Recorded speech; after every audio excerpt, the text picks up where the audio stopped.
केंद्र सरकारने आता जुन्या चलनातल्या नोटा बँकेत भरणाऱ्यांसाठी एक नवा निर्बंध आणलाय। 500 आणि 1000च्या नोटा भरण्यावरती निर्बंध आणण्यात आलाय।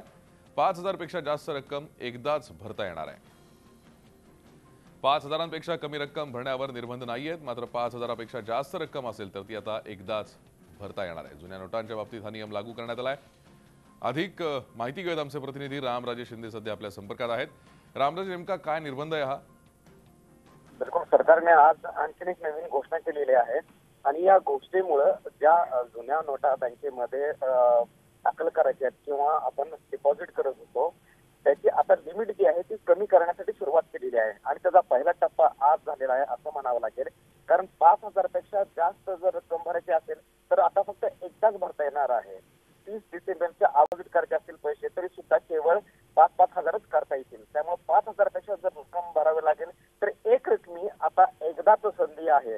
त्यामुळे लोकांकडे जर काही जुन्या नोटा जर असतील तर ही शेवटची संधी म्हणावं लागेल, कारण यानंतर निर्बंध आणखीनच वाढत जाणार आहेत। त्यामुळे 30 तारखेपर्यंत केवळ एकदाच आता 5000 पेक्षा जास्त नोटा या बदलता येऊ शकतात आणि अन्यथा इतर दिवशी केवळ 5000 पेक्षा कमीच नोटा बदलण्याची संधी आता सरकारने दिलेली आहे।